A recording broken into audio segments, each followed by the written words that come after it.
இப்போ தொண்டரடி பொடியாழ்வார் விப்ரநாராயணரா இருந்தவர் எப்படி தொண்டரடி பொடியாழ்வாரா மாறினாரு அப்படின்ற சரித்திரத்தை பார்ப்போம். ஆச்சரியமான சரித்திரம். தொண்டரடி பொடியாழ்வார் பிறந்தது திருமண்டங்குடி தானே. அங்க இருந்து ரங்கநாதனுக்கு கைங்கரியம் பண்ணணும்னு சொல்லிட்டு தான் ஸ்ரீரங்கத்துல இருக்கிறாரு. அப்போ அங்க நந்தவனம் அமைச்சு அந்த நந்தவனத்துல பூக்களை பறிச்சும் தண்ணியை பாய்ச்சிக்கிட்டும் கைங்கரியம் பண்ணிட்டு இருந்தாரு.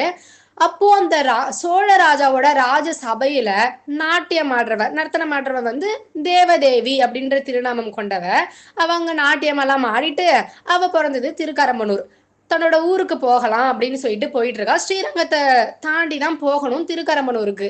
அப்போ அவ ஸ்ரீரங்கம் வழியா போயிட்டு இருக்கும்போது மழை பெஞ்சுது. அதனால அந்த எங்க மழையில போறது அப்படின்னு சொல்லிட்டு ஒரு இடத்துல நம்ம தங்கிடலாம் அப்படின்னு சொல்லிட்டு ஆழ்வார் நந்தவனம் அமைச்சிருக்காரு இல்லையா, அந்த அந்த இடத்துல தனியா அவங்க ஒதுங்கிடுவாங்க. அவளும் அவளோட சகோதரியும் 2 பேரும் ஒதுங்கிடுவாங்க. ஒதுங்கி மழைக்கு கொஞ்சம் அடைக்கலமா அந்த இடத்துல நின்றுட்டு இருப்பாங்க. அப்போ அந்த நந்தவனத்தெல்லாம் பார்த்துட்டு இருப்பாங்க. அழகா இருக்குடி நந்தவனம், ரொம்ப அழகா அமைச்சிருக்காங்க அப்படின்னு சொல்லிட்டு பார்த்துட்டு இருக்கும்போது அங்க தொண்டரடி பொடி ஆழ்வார் என்ன பண்ணிட்டு இருப்பாருன்னா பூக்களை பறிச்சுக்கிட்டும் அப்படி இல்லைன்னா தண்ணியை பாய்ச்சிக்கிட்டும் கைங்கரியம் பண்ணிட்டு இருப்பாரு. ஓ, இவர் தான் இந்த நந்தவனத்தை அமைச்சதா? இங்க நம்ம நின்றுட்டு இருக்கோம். நான் எப்படியாப்பட்ட பேரழகி, என்ன பார்க்காம அவர் என்னடி ஏதோ பாட்டு பாடிக்கிட்டு ரங்கா ரங்கான்னு சொல்லிட்டு பாட்டு பாடிக்கிட்டு அங்க ஏதோ பூக்களை பறிச்சுட்டு இருக்காரு. என்னோட அழக பார்த்தா பிரம்மச்சாரியரா இருக்கிற ஆஞ்சநேயரே மயங்கிடுவாரு. அவ்வளோ பேரழகி நானு. என்ன பார்க்காம அவர் ஏதோ ரங்கா ரங்கான்னு பூக்களை பறிச்சுட்டு இருக்காரு அப்படின்னு சொல்லிட்டு இந்த தேவதேவி சொல்லுவா. அதுக்கு அவளோட சகோதரி சொல்லுவா, என்னது உன்ன பாப்பாரா? அவரு ரங்கனோட அழகுல மூழ்கினவரடி. அவர் ரங்கனை தவிர வேற யாரையும் பார்க்க மாட்டாரு. ரங்கனை தவிர வேற யாரையும் பாடவும் மாட்டாரு. அந்த தேவதேவனோட அழகுல மயங்கினவரு உன்ன பாப்பாரா அப்படின்னு சொல்லிட்டு அவ சகோதரி சொல்றா. உடனே தேவதேவிக்கு ஒரு கோபமா வந்துருச்சு. என்னது, அவ என்னோட அழகுல மயங்காம இந்த உலகத்துல இருக்க முடியுமா? சரிடி, நம்ம 2 பேரும் ஒரு பந்தயம் போட்டுக்கலாம். அவரை நான் எப்படியாவது என்னோட அழகுல மயக்கிடுறேன். அப்படி நான் அவரை என்னோட அழகுல நான் மயக்கிட்டேன்னா நீ எனக்கு தாசியா இருக்கணும். அவர் மயங்கலாம், நான் உனக்கு தாசியா இருந்துட்டு போறேன்னு சொல்லிட்டு 2 பேருக்குள்ள பந்தயம் வச்சுக்கிறாங்க.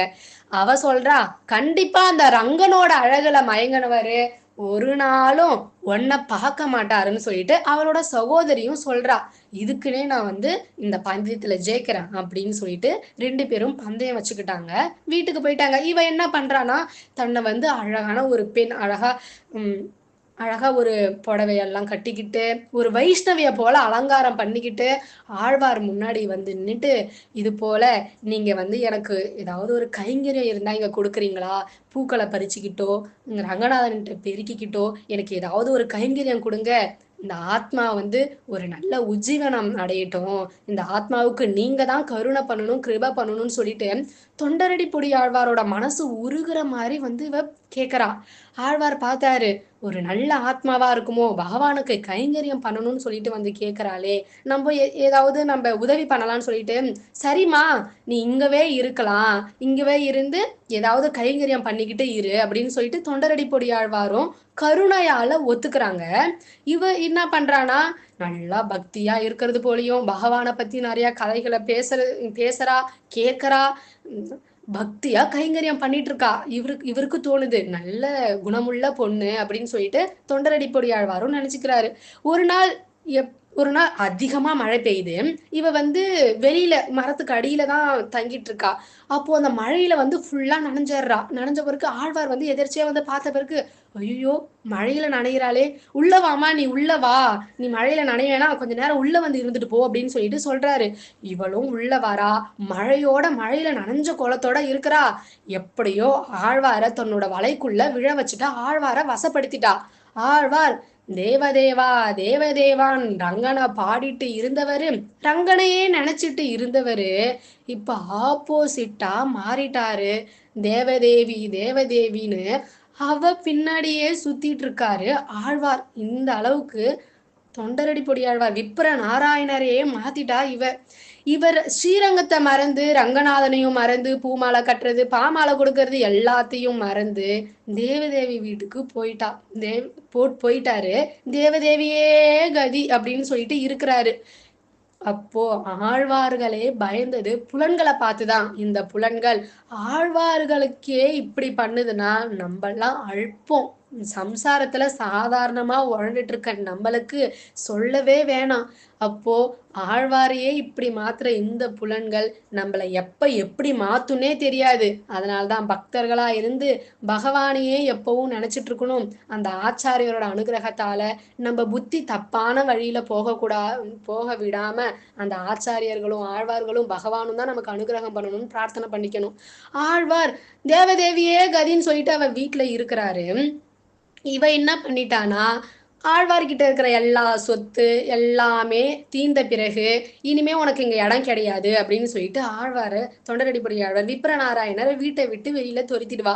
விப்ரநாராயணர் ஆச்சரியம், நம்மளால நினைச்சு கூட பார்க்க முடியாது ஆழ்வாரா இப்படி நடந்துக்கிறாருன்னு சொல்லிட்டு அவ வீட்டுக்கிட்டயே நின்னுக்கிட்டு தேவதேவி நம்மள சேர்த்துக்க மாட்டாளா, தேவதேவி நம்மள உள்ள கூப்பிட மாட்டாளான்னு சொல்லிட்டு வெளியிலேயே நின்னுட்டு காத்துட்டு இருக்கிறாரு. பாக்குறாங்க ரங்கநாயகி தாயார் பாக்குறாங்க. பார்த்துட்டு ஸ்ரீரங்கநாதன்கிட்ட சொல்றாங்க, பிரபு நீங்க இப்படி பண்ணலாமா? நம்ம குழந்தைய இப்படி விட்டுடலாமா?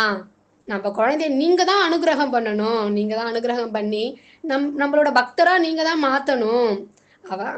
நம்ம குழந்தைதான் தப்பான வழியில போகுது அப்படின்றதுக்காக நீங்க இப்படி விட்டுடலாமா அப்படின்னு சொல்லிட்டு தாயார் கேக்குறா. உடனே பகவான் சொல்றான், அவன் என்ன சொல்றான்னா, நீ பேசிட்டனா அதுக்கு மறு பேச்சு இருக்கா? நீ பேசிட்டனா அது நடந்துருச்சுன்னு வச்சுக்க, நான் தொண்டரடிப்பொடியாளர் விப்ரநாராயணரை மாத்தி திருத்தி பண்ணி கொண்டுறேன். தாயாரோட புருஷகாரம் இருந்துச்சுன்னா போதும், பகவானோட முழு அனுகிரகமும் நமக்கு கிடைக்கும். அந்த தாயாரோட கருணையால ஸ்ரீரங்கநாதன் ஒத்துக்கிறாரு, நான் தொண்டரடிப்பொடியாழ்வார திருத்தி பண்ணிக்கொள்றேன் அப்படின்னு சொல்லிட்டு என்ன பண்றாருன்னா, இவதான் உன்கிட்ட இருக்க சொத்தெல்லாம் திந்திரிச்சுன்னு அடிச்சு தோர்த்துட்டா இல்லையா, அதனால ஒரு பொன் வட்டில் அதை எடுத்துட்டு போயிட்டு தேவதேவி கிட்ட கொடுத்து, வெளியில நிக்கிறாரே விப்ரநாராயணர், அவர் உங்ககிட்ட கொடுக்க சொன்னாரு, நீங்க அவரை உள்ள சேர்த்துக்கங்க அப்படின்னு சொல்லிட்டு கொடுக்குறாங்க. ஒரு 25 வயசு ஒரு பையன் எடுத்துட்டு கொடுக்குறான். உடனே தேவதேவி அப்படியா விப்ரநாராயணர் கொடுத்ததா, சரி சரின்னு சொல்லிட்டு வாங்கி வச்சுக்கிட்டான். இதே 25 வயசு பையன் போயிட்டு விப்ரநாராயணர் தொண்டரடிப்படியார்கிட்ட போயிட்டு, உள்ள உங்களை தேவதேவி கூப்பிடுறா அப்படின்னு சொல்லிட்டு இவர் போயிடுவார். இந்த 25 வயசு பையன் போயிடுவான். இவரு தேவதேவி என்ன கூப்பிடுறாளா, தேவதேவி என்ன கூப்பிடுறாளா அப்படின்னு சொல்லிட்டு உள்ள ஓடிட்டு அன்னைக்கு தேவதேவி கூட இருக்கிறாரு. இப்ப என்ன ஆகுதுன்னா, இந்த பொன்வட்டில் பகவானுக்கு சொந்தமான பொன்வட்டில். அப்ப கோவில்ல இருந்து அர்ச்சக சுவாமிகள் ராஜா கிட்ட பகவான் கிட்ட இருந்த பொன்வட்டில காணோம், யாரோ திருடிட்டாங்க அப்படின்னு சொல்லிட்டு சொல்றாங்க. அப்போ அங்க ஸ்ரீரங்கத்தை பெருக்கிட்டு இருக்க அந்த அம்மா தான் தேவதேவியோட வீட்டையும் பெருக்கிட்டு இருக்கவ.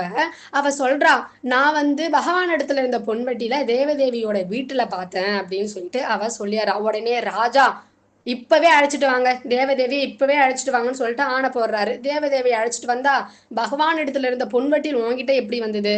அவ சொல்றா, எனக்கு தெரியாது, ஒரு 25 வயசு பையன் தான் விப்ரநாராயணர் கொடுக்க சொன்னாருன்னு சொல்லிட்டு இந்த பொன்வட்டியில கொடுத்தாரு அப்படின்னு சொல்லிட்டு அந்த தேவதேவி சொல்லுவா. உடனே அப்பனா இப்பவே விப்ரநாராயணரை கைது பண்ணுங்க அப்படின்னு சொல்லிட்டு ஜெயில போட்டுருவாங்க. தொண்டரடிப்பொடியாழ்வார ஜெயிலுக்குள்ள இருக்கிறாரு. உள்ள ஆழ்வாரோட நிலைமைய நம்ம யோசிச்சு பார்க்கணும். அவருக்கு ஒண்ணுமே புரியல, என்ன நடந்ததுன்னே தெரியல. திடீர்னு யோசிக்கிறாரு, நம்ம எப்படி இருந்தோம், ரங்கனிடத்துல இருந்தோமே, அந்த ரங்கனுக்காக வாழ்ந்தோமே, நம்மளா இப்படி மாறணும், நம்மளா இப்படி இருந்தோம், ரங்கனை மறந்து நம்மளா இப்படி இருந்தோம்னு சொல்லிட்டு இதை கேட்கிற நமக்கே இப்படி இருக்குன்னா ஆழ்வாருக்கு எப்படி இருந்திருக்கும்?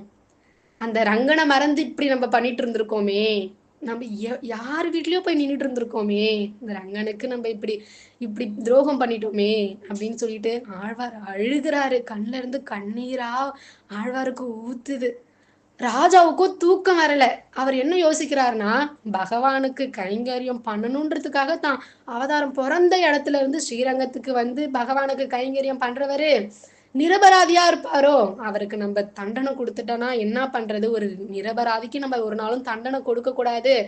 விப்ரநாராயணர் அப்படி பண்ண மாட்டாருன்னு என்னோட மனசு சொல்லுது. எனக்கு என்ன பண்றதுன்னே தெரியல. ரங்கநாதா, நீதான் ஏதாவது பண்ணணும்னு சொல்லிட்டு தூக்கம் வராம எப்படியோ தூங்குறாரு ராஜா. அப்போ கனவுல ரங்கநாதன் தோன்றி, நான் தான் பொன்வட்டில எடுத்து கொண்டு போய் தேவதேவி கிட்ட கொடுத்தேன்.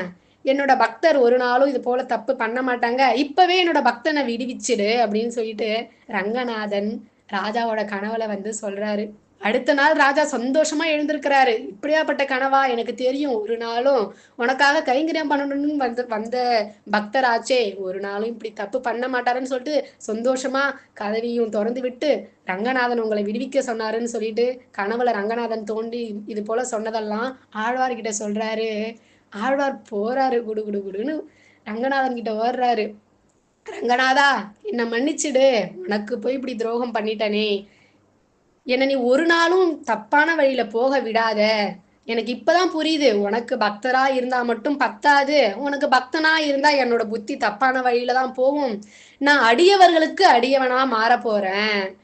அப்போதான் அவர் என்ன முடிவு பண்றாருன்னா, ரங்கன் கூட நம்மள தப்பான வழியில விட்டுருவான், அடியவர்கள் ஒரு நாளும் நம்மள தப்பான பாதையில போக விட மாட்டாங்க.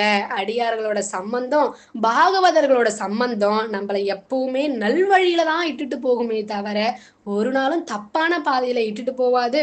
இனிமே உனக்கு உன்னிடத்துல பக்தி பண்ற பக்தர்களுக்கு, பாகவதர்களுக்கு நான் அடிமையா இருக்க போறேன்.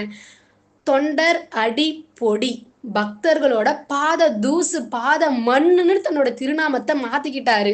அப்போ அந்த பக்தர்கள் பாகவதர்களோட பாத மண்ணு நானு, பாத தூளி நானு அப்படின்னு சொல்லிட்டு தன்னோட திருநாமத்தை மாத்திக்கிட்டாரு.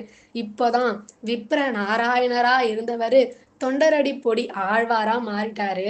அடியார்களுக்கு அடியவனா நான் வாழ போறேன் அப்படின்னு சொல்லிட்டு முடிவு பண்ணிட்டாரு. இப்ப இதுல இருந்து நமக்கு தெரியறது என்னன்னா, அப்படியாப்பட்ட ஆழ்வார்களையே மாத்தக்கூடிய சக்தி இருக்கு இந்த புலன்களுக்கு. அப்ப இந்த புலன்களை பார்த்தா கண்டிப்பா நம்மளும் பயந்துதான் வாழணுமே. ஏன்னா எப்ப எப்படி யாரோட புத்திய எப்படி மாத்தும்னே தெரியாது. அந்த ஆச்சாரியர்களும் ஆழ்வார்களும் அந்த ரங்கநாதனும் தான் நமக்கு நல்ல புத்தியை கொடுத்து நம்மளை எப்பவும் நல்வழியில கொண்டு போகணும் அப்படின்னு சொல்லிட்டு பிரார்த்தனை பண்ணிக்கணும். தொண்டரடிப்பொடி ஆழ்வார் திருவடியே சரணம் சரணம் சரணம்.